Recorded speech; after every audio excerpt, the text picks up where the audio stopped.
Boa noite, tudo bem? Espera aí, deixa eu colocar aqui o fone preso na camisa para vocês me escutarem melhor. Microfone, né? Falei fone. Já vamos começar, só aguardando algumas pessoas serem notificadas da live e entrarem.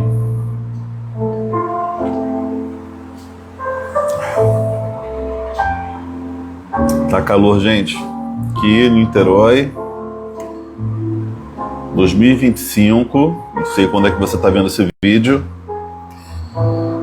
Estamos em fevereiro, 18 de fevereiro de 2025. Tá muito calor, gente. Niterói ontem foi considerada a cidade mais quente do Brasil. Mas vamos que vamos. Eu tô aqui na minha coquinha gelada para ajudar um pouquinho. Mas tenho tomado água também, tá? Tomado muita água para poder aguentar.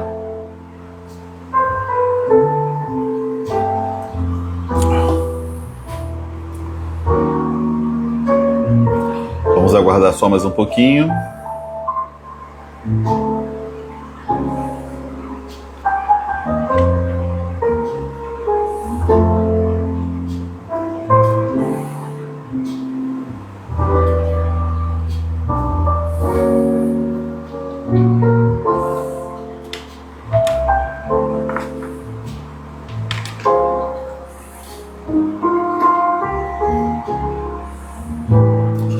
Vamos começar? A gente começa aos poucos, o pessoal vai entrando e participando. Vamos lá. Deuteronômio, capítulo 16. Observem o mês de Abibe e celebrem a Páscoa do Senhor, o seu Deus, pois em uma noite, no mês de Abibe, ele os tirou do Egito. Ofereçam como sacrifício da Páscoa ao Senhor, o seu Deus, um animal dos rebanhos de bois ou de ovelhas, no local que o Senhor escolher para a habitação do seu nome. Não comam com pão fermentado, mas durante 7 dias comam pão sem fermento, o pão da aflição, pois foi às pressas que vocês saíram do Egito, para que todos os dias da vida de vocês se lembrem da época em que saíram do Egito. Que nenhum fermento seja encontrado com vocês em toda a sua terra durante 7 dias. Tampouco permitam que alguma carne sacrificada à tarde do primeiro dia permaneça até a manhã seguinte. Não ofereçam o sacrifício da Páscoa em nenhuma das cidades que o Senhor, o seu Deus, der a vocês. Ofereçam-no apenas no local que ele escolher para a habitação do seu nome. Ali vocês oferecerão o sacrifício da Páscoa até a tarde, ao pôr do sol, na data da sua partida do Egito. Vocês cozinharão a carne do animal e a comerão no local que o Senhor, o seu Deus, escolher. Pela manhã, cada um de vocês voltará para a sua tenda. Durante 6 dias, comam pão sem fermento, e no 7º dia façam uma assembleia solene ao Senhor, o seu Deus. Não realizem trabalho algum. Contem 7 semanas a partir da época em que vocês começarem a colheita do cereal. Celebrem então a festa das semanas ao Senhor, o seu Deus, e tragam uma oferta voluntária conforme as bênçãos recebidas do Senhor, o seu Deus. Alegrem-se diante do Senhor, o seu Deus, no local que ele escolher para a habitação do seu nome, com os seus filhos e as suas filhas, os seus servos e as suas servas, os levitas que vivem na cidade, os estrangeiros, os órfãos e as viúvas que vivem com vocês. Lembrem-se de que vocês foram escravos no Egito e obedeçam fielmente a estes estatutos. Celebrem também a festa das cabanas durante 7 dias, depois que ajuntarem o produto da eira e do lagar. Alegrem-se nessa festa com os seus filhos e as suas filhas, os seus servos e as suas servas, os levitas e os estrangeiros, os órfãos e as viúvas que vivem nas suas cidades. Durante 7 dias, celebrem a festa dedicada ao Senhor, o seu Deus, no local que o Senhor escolher, pois o Senhor, o seu Deus, os abençoará em toda a sua colheita e em todo o trabalho das suas mãos. E a alegria de vocês será completa. 3 vezes por ano, todos os seus homens comparecerão diante do Senhor, o seu Deus, no local que ele escolher, por ocasião da festa dos pães sem fermento, da festa das semanas e da festa das cabanas. Nenhum deles deverá apresentar-se ao Senhor de mãos vazias. Cada um de vocês trará uma oferta conforme as bênçãos recebidas do Senhor, o seu Deus. Nomeiem juízes e oficiais para cada uma das suas tribos em todas as cidades que o Senhor, o seu Deus, dá a vocês, para que eles julguem o povo com justiça. Não pervertam a justiça nem mostrem parcialidade. Não aceitem suborno, pois o suborno cega até os sábios e distorce as palavras dos justos. Sigam única e exclusivamente a justiça, para que tenham vida e tomem posse da terra que o Senhor, o seu Deus, dá a vocês. Não ergam nenhum poste de Azerá, além do altar que construírem ao Senhor, o seu Deus, e não levantem nenhuma coluna sagrada, porque o Senhor, o seu Deus, odeia isso. Beleza, vamos lá. Olá, Cláudia. Olá, Érica. Bom ter vocês aí na live. Vamos comentar sobre esse capítulo 16 do livro de Deuteronômio.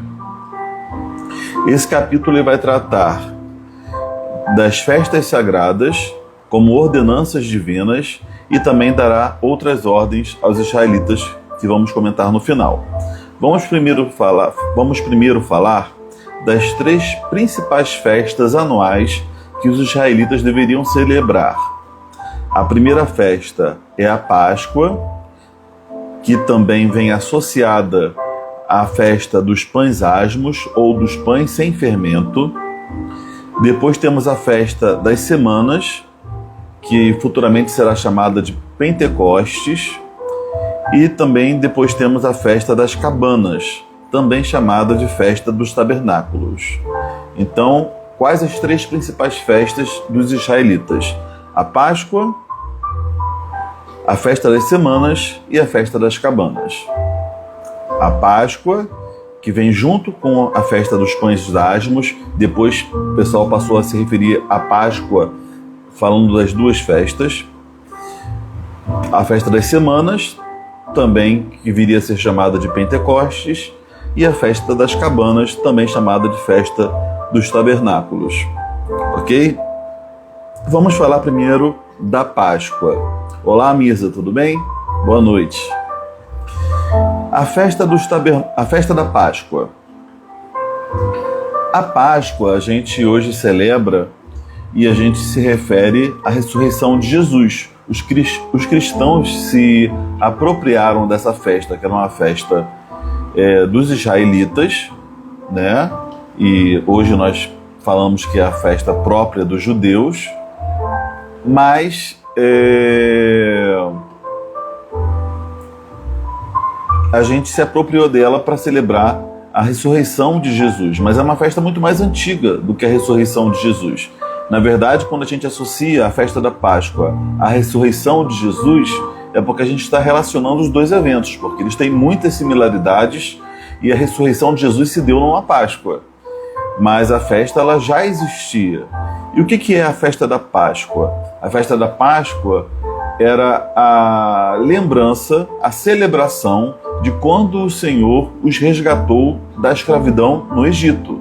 Os israelitas eles estavam como escravos no Egito e teve uma noite fatídica em que Deus deu um ultimato final e a partir daquele momento eles saíram do Egito.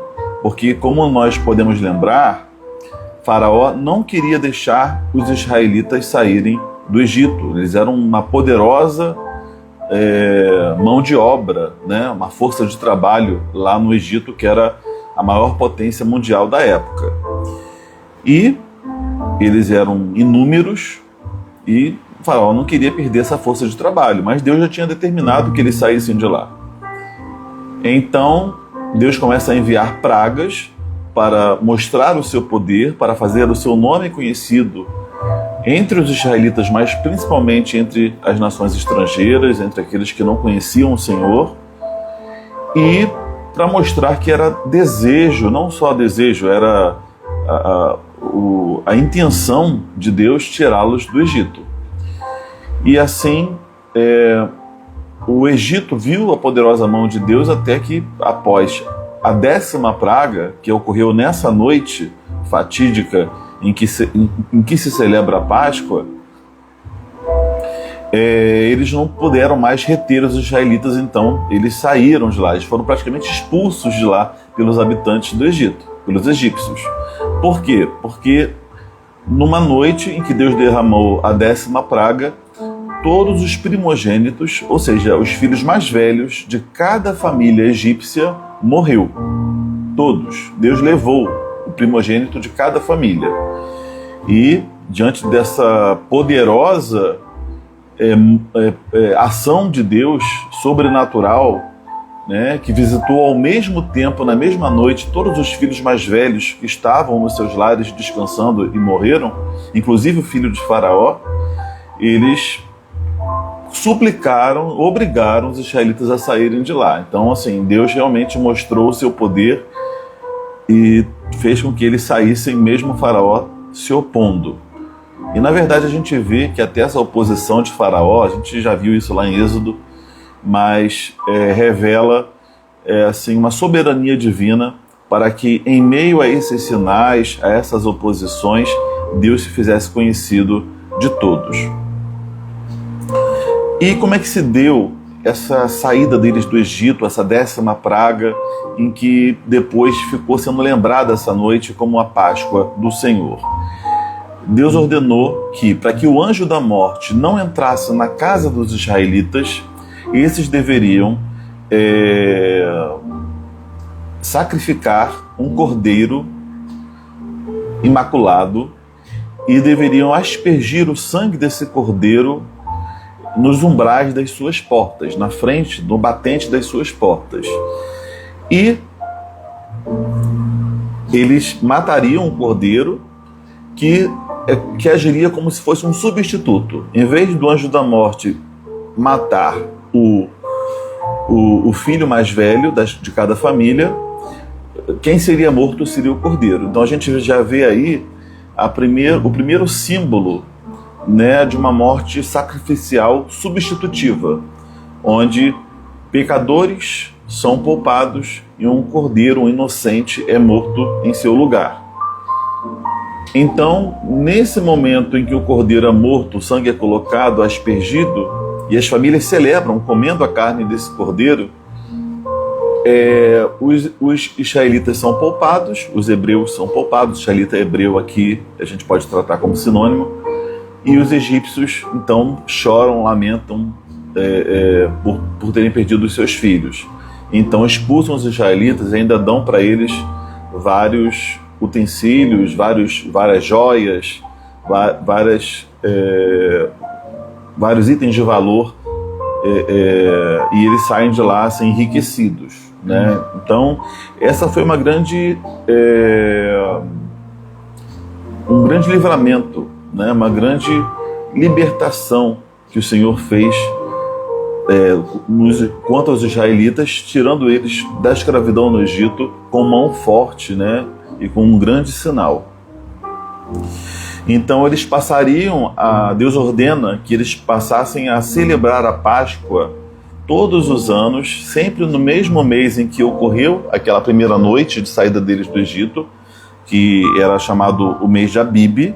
Depois esse mês passou a ser o primeiro do calendário judaico e passou a ser chamado de Nisan, tá? E foi no dia 14, então sempre no dia 14 do mês de Abibe eles celebram e fazem um ritual muito parecido, né? Eles sacrificam também um boi ou uma ovelha, comem em família daquele animal e diante do Senhor, né? Sacrificando diante do Senhor, lembrando daquela fatídica noite, mas que foi uma noite de livramento, uma noite de bênção para a vida deles. A celebração da Páscoa, ela também tem uma definição pelo calendário lunar e sempre, por conta desse momento, ela sempre cai em lua cheia, tá?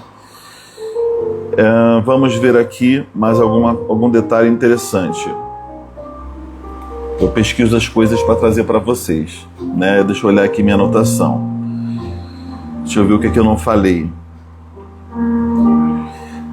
Tá. E como eu citei rapidamente no início, essa festa da Páscoa, ela é comemorada praticamente junto com a festa dos pães asmos, tanto que posteriormente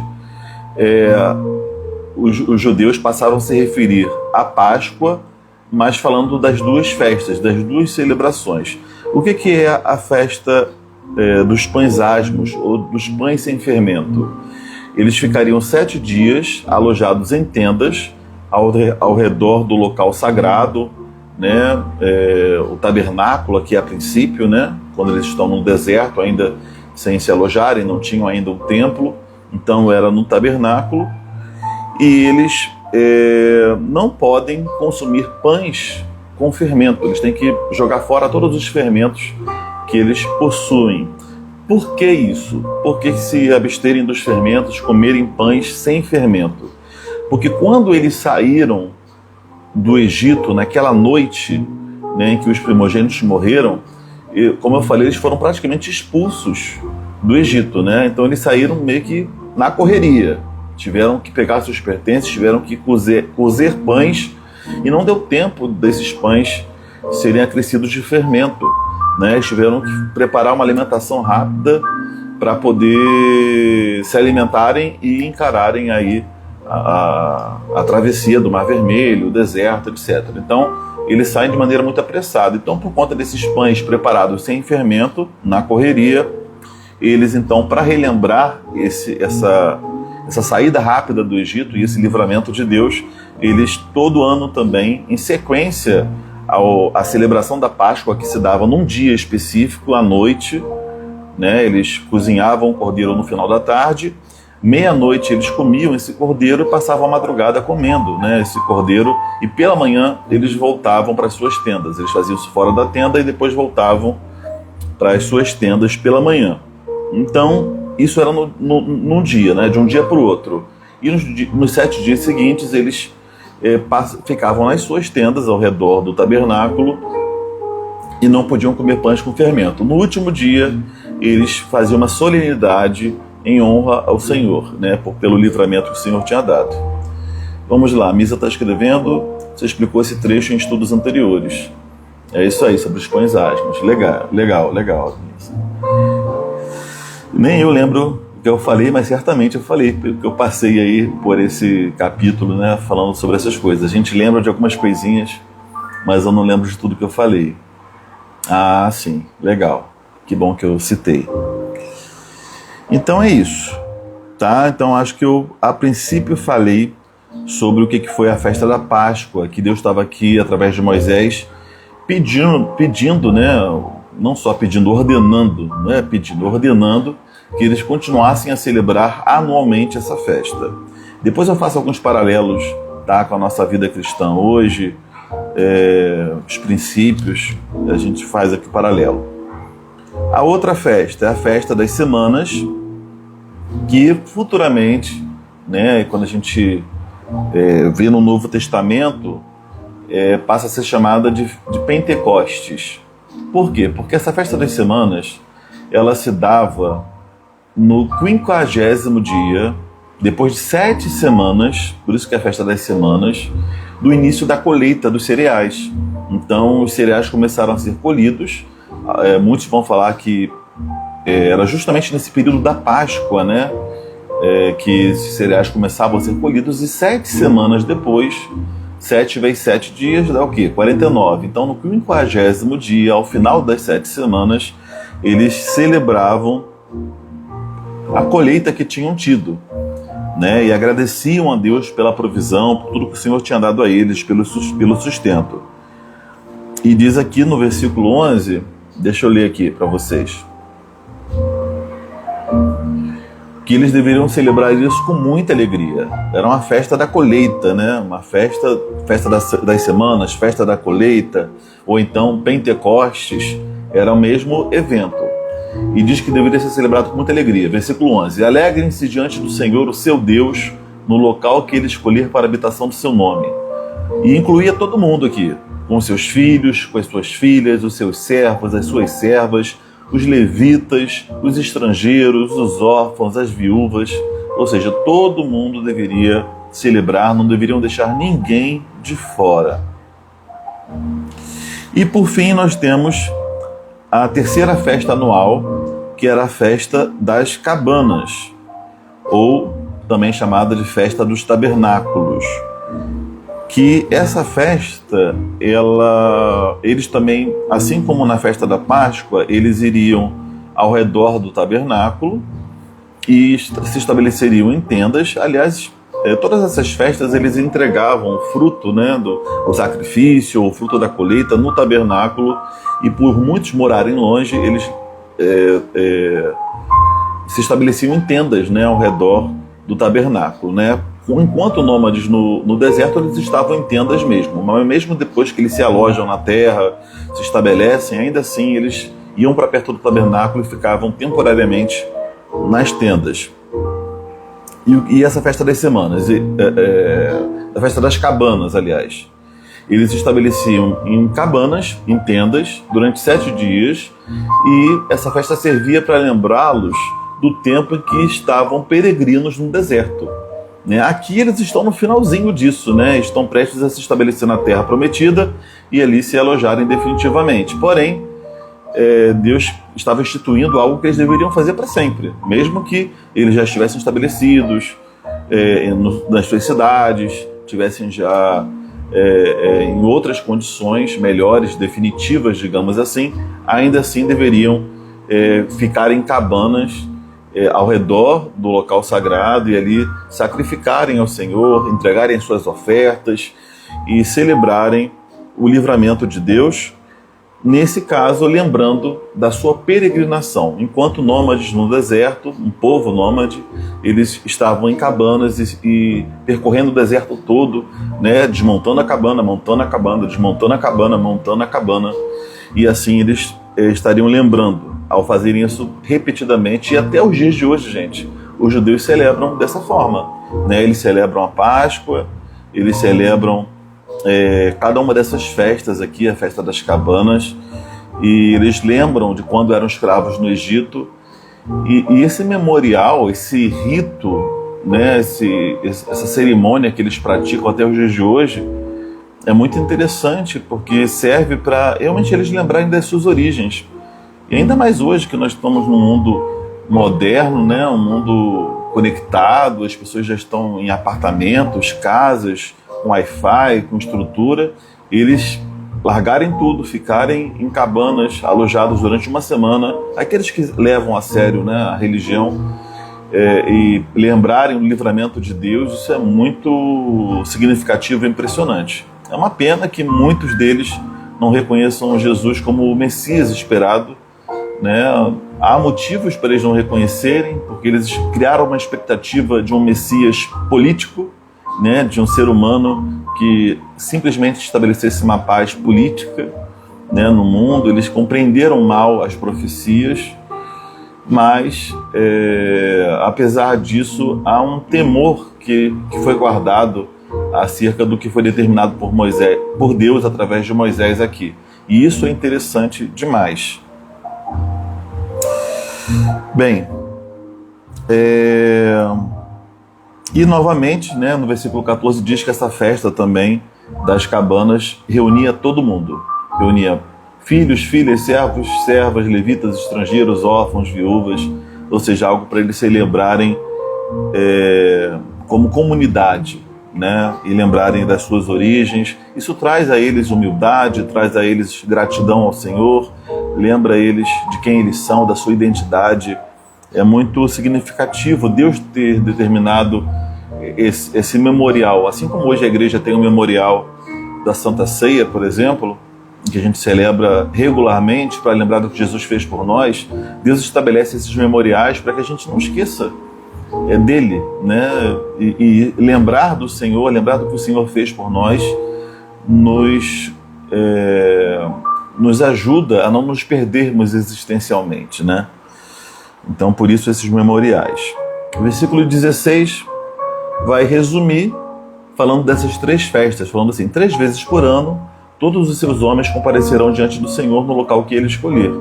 Então, essas 3 vezes por ano são essas 3 festas aqui que são mencionadas e que são determinadas para que eles lembrassem sempre. E antes de eu passar para a parte seguinte, eu vou só fazer alguns paralelos falando dessas festas, do que elas significam para nós, né? A Páscoa, para eles, significava a libertação da escravidão no Egito, de como o Senhor os tirou com mão forte, deu livramento a eles através do sacrifício de um cordeiro. E assim, quando Jesus morre e ressuscita numa Páscoa, né, ele está mostrando que ele é o Cordeiro Pascal, que tira o pecado do mundo. Ele é aquele que morreu de forma definitiva pelos homens. Na verdade, nunca nenhum animal sacrificado tirou o pecado de nenhum homem, porque apenas um ser humano, um representante legítimo da raça humana, poderia carregar sobre si os pecados dos seres humanos. Um cordeiro, um boi, não seria capaz de carregar nossos pecados. Mas Deus usava esses animais como símbolos de uma justiça substitutiva, mostrando já o que ele faria através do seu Filho, do qual viria a salvação, né, a todos aqueles que crerem. Então, a Páscoa cristã, ela tem um paralelo imenso com a Páscoa dos judeus, até porque foi o Senhor que fez as duas coisas: deu o livramento para os israelitas no Egito e deu o livramento aos seres humanos através de Jesus. Só que o livramento de Jesus foi um livramento definitivo. Não foi um livramento temporário, um livramento de uma opressão política, de um governo opressor. Não, foi um livramento do poder do pecado, da escravidão do pecado, das trevas. Né? Deus nos tirou do império das trevas e nos levou para o reino do Filho do seu amor. Ele nos fez de mortos espirituais a um novo homem, né? Um novo ser humano, né? Que ressuscita no Senhor para uma nova vida, uma vida espiritual. Né? A gente morre com Cristo na cruz, mas a gente ressuscita com Ele ao 3º dia. A gente tem as consequências do pecado gerando morte em nós, mas em Cristo, pela fé em Cristo, temos o poder da ressurreição dele, que não nos deterá. A morte não nos deterá, mas a gente viverá para sempre, assim como Cristo hoje vive. Então, essa libertação dos israelitas prenunciava a libertação dos seres humanos do pecado, que começou lá em Adão e Eva, e que gerou tantos males e tantas consequências negativas no mundo a partir de então. Mas o Senhor começa essa libertação dentro de nós, através da fé, da regeneração, e vai consumar essa libertação quando chegar ao fim da história, né? E Ele nos glorificar e Ele julgar a todos, né? Então, a gente vê essa associação. Por isso que a Páscoa é uma festa tão importante para nós cristãos, por causa do simbolismo do que Jesus, por causa do simbolismo não, por causa do que Jesus fez por nós e desse simbolismo de libertação de uma escravidão, né? E a gente é muito grato a Deus, né, pelo que Jesus fez por nós. Então, a Páscoa nos gera em nós gratidão pelo livramento do Senhor, pela salvação que vem do Senhor. A festa das semanas, que era a festa da colheita, né, após 7 semanas ou 50 dias do início da colheita, que se dava geralmente depois da Páscoa, eles agradeciam a Deus, celebravam a Deus, traziam ofertas das suas colheitas por tudo que o Senhor tinha provido, dado a eles. E assim a gente precisa também regularmente exercitar a nossa gratidão a Deus por tudo que Ele tem nos dado. né? Quando a gente entrega parte do que recebemos do Senhor, né? Entregamos nossas ofertas, nossos dízimos, quando nós abençoamos o reino de Deus e simplesmente agradecemos a Deus por tudo que Ele tem nos dado, quando somos mordomos eficientes de tudo que o Senhor nos deu, usando os nossos recursos, os nossos bens, para que o nome do Senhor seja glorificado de uma forma sábia, de uma forma que o honre. A gente está, como esses israelitas, celebrando a festa das semanas, a gente está celebrando a Deus por tudo que Ele nos deu, né? A gente precisa sempre celebrar com muita alegria, porque temos muito mais motivos para agradecer a Deus por sua provisão, por seu sustento, do que para reclamar de alguma coisa que nos falte. E, recapitulando aqui, eu estou recapitulando e trazendo aplicações para nós hoje. A festa da Páscoa, falei, festa das semanas, que é da colheita, e que foi chamada de Pentecostes futuramente. Um parênteses aqui sobre a questão do Pentecostes. Você vê, né? Durante a Páscoa, Jesus morreu e ressuscitou, e o quanto a morte e a ressurreição de Jesus tinha a ver com a libertação lá do Egito, mas agora uma libertação definitiva de todo aquele que nele crê. E a festa do Pentecostes, né? Que era essa festa das semanas, onde eles agradeciam pela colheita, havia aqui uma celebração. Como era da colheita, havia uma celebração da chuva que era derramada, e por conta da chuva derramada, as colheitas eram feitas, né? Então havia essa associação, essa gratidão pelas chuvas. E o evento do derramamento do Espírito Santo sobre a igreja primitiva, que a gente chama de Pentecostes, é porque ocorreu numa época de Pentecostes, numa época em que era celebrada essa festa, né? Naquele dia de Pentecostes, era um dia específico, né?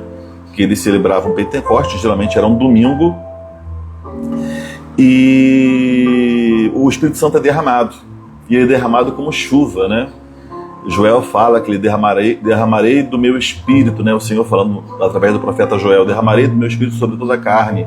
E depois Pedro vai falar que ali se cumpriu aquela profecia de Joel. Então, derramar do Espírito traz esse simbolismo de chuva que gera uma colheita, que gera um fruto, né? E o Espírito Santo derramado sobre a igreja gerou um fruto, que foi a conversão das nações, que foi a capacitação da igreja para ser testemunha, não só na Judéia e Samaria, mas em todos os confins da terra. Então, a gente vê sempre essa associação, né? Deus usando um calendário sagrado dos judeus e fazendo e aquilo que era símbolo, aquilo que era sombra, espelho, virar o definitivo, virar a realidade. Para que aquilo apontava, né? E no Pentecostes de Atos 2 a gente vê, durante esse dia de celebração que eles já tinham, o derramar do Espírito Santo de Deus como chuva, gerando frutos para as nações. Aqui é muito interessante esse paralelo aqui. Quase que eu não falo dele. E por fim, a festa das cabanas, que eles, uma vez por ano, geralmente na primavera, era em outro mês, era em outro momento do ano, eles se reuniam em tendas ao redor do tabernáculo, lembrando da época que eles eram peregrinos no deserto. Eles deveriam fazer, mesmo depois de estabelecidos na terra prometida, né, e até os dias de hoje fazem, para lembrar de quando eram peregrinos. Isso fala deles agradecerem a Deus pelo socorro oportuno, do quanto o Senhor era provedor no dia a dia, no cotidiano, né? Eles estavam ali mal alojados, mas estavam subsistindo pela graça de Deus, que provia o maná, que provia o orvalho, a proteção de dia, a proteção de noite, né? As fontes no deserto. Então Deus, as codornizes, né? A roupa que não se desgastava. Então eles viveram esse milagre diário de Deus. Então, eles voltarem para as tendas, eles lembrarem de como o Senhor provia as suas necessidades diariamente. E hoje, para nós hoje, o que a gente tira? Sim, Gratidão pelo socorro de Deus no cotidiano, né? A gente é grato lá olhando para a Páscoa, a gente é grato pelo livramento, pela salvação que temos em Cristo Jesus. A gente olha para a festa das semanas, a gente é grato pelo sustento, pela provisão, pelo Espírito Santo. E quando a gente olha aqui para essa festa das cabanas, a gente é grato por todos os livramentos que o Senhor nos deu no dia a dia, pelos livramentos diários, pelo seu maná, pela sua proteção, sabe? Então, é a gente ter esse ânimo, né, de não se esquecer do que o Senhor fez por nós e sempre agradecê-lo, sabe? E diz que nessas festas ele sempre tinha uma oferta para levar ao Senhor, então a gente sempre tem algo para entregar diante do Senhor em sinal de gratidão a Ele por tudo que Ele fez por nós. Vamos para o final do capítulo, passada essa fase, essa parte das festas, que é a parte principal, vamos falar dos dois últimos temas, que são rápidos, mas que são muito importantes também. Versículo 18 fala para que eles nomeiem juízes e oficiais em cada uma das tribos. Tudo isso, gente, já tinha sido determinado antes, tá? As festas sagradas, os juízes de cada tribo, né? Advertências contra a idolatria, que vai estar aqui no finalzinho. Mas só que Moisés ele está recapitulando todas as ordenanças de Deus. Deus manda ele recapitular para que eles mantivessem firmes, né, as ordenanças do Senhor e continuassem obedientes a elas.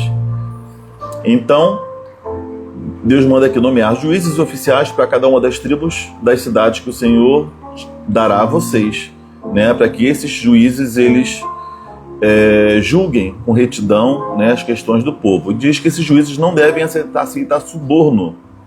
Diz o seguinte: o suborno cega até os sábios e distorce as palavras dos justos. Gente, sigam única e exclusivamente a justiça, para que tenham vida e tomem posse da terra que o Senhor, o seu Deus, dá a vocês. Então, o princípio da justiça ele é fundamental nessa nova fase, em que eles se estabeleceriam numa terra, né? Deus já estava formando deles uma nação, porque Deus tinha dado leis a eles, e eles precisavam de pessoas para governar, né? Para julgar a causa do povo, para ajudar a organizar socialmente o povo. Mas deveria haver o quê? Justiça. Deus é um Deus santo, e como um Deus santo, bom, justo, Ele quer que sejamos justos, porque a injustiça Deus pune, mas a justiça Deus abençoa, né? Então ele fala: não aceitem suborno, pois o suborno cega. Como essa palavra é atual, né? Hoje temos tantos juízes, tantos governantes corruptos que infelizmente não temem ao Senhor e não fazem valer esse princípio. Quando isso está sendo ordenado aos juízes e líderes dos israelitas naquela época, embora fosse algo específico para aquela época, o princípio de governar com justiça, de julgar com justiça permanece.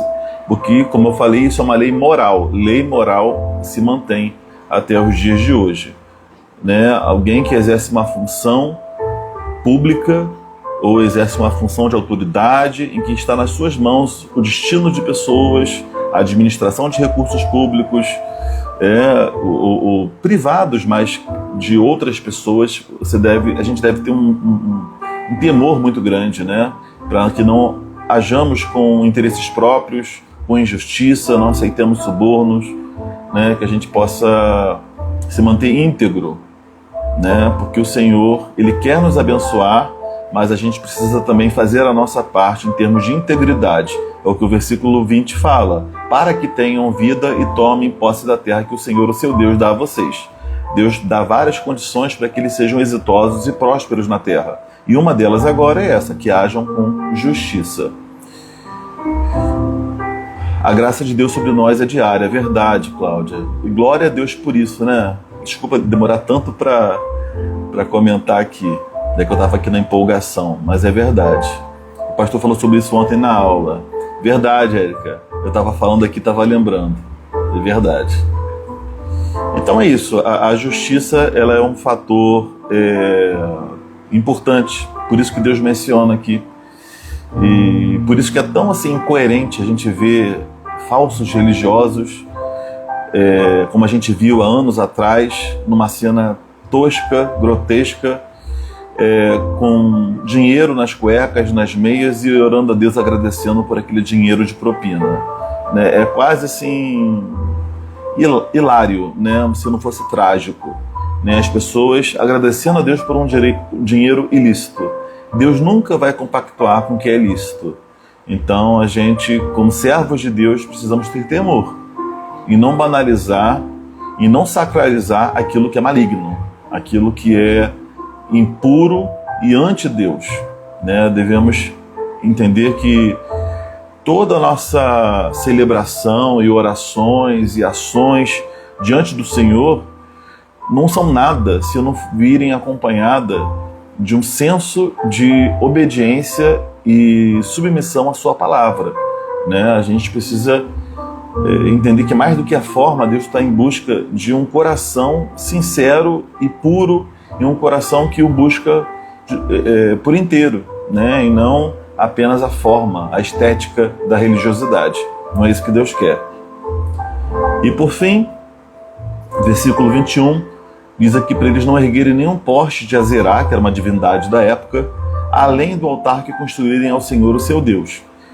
Porque havia uma tentação, né, como a gente já falou em capítulos passados, deles preservarem os altares e os locais de culto dos deuses cananeus, e por serem interessantes, bonitos, atraentes de algum jeito, e eles deveriam derrubar totalmente, não construir os altares ao Senhor, ou construírem altares a outros deuses junto dos altares do Senhor, né? Aqui é uma palavra contra a idolatria e mais especificamente contra o sincretismo religioso.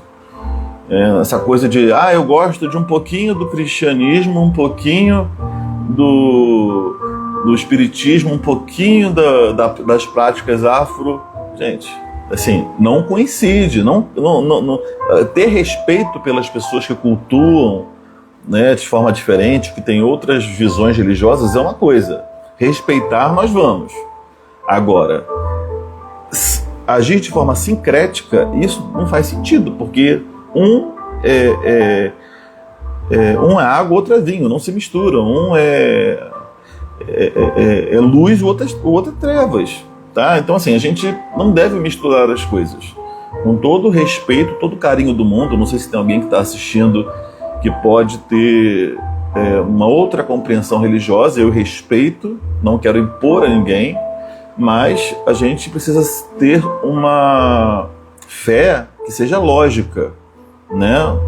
Se um tem uma premissa e o outro tem outra completamente diferente, elas não se combinam logicamente, não faz sentido, né? A gente às vezes é tentado a fazer uma colcha de retalhos daquilo que mais nos agrada, né? Um self-service espiritual, mas não é assim que funciona. A nossa submissão é ao Deus revelado nas Escrituras. Se a gente faz um pot-pourri daquilo que mais nos agrada em cada religião, a gente na verdade não está adorando a um Deus, nenhum nem outro.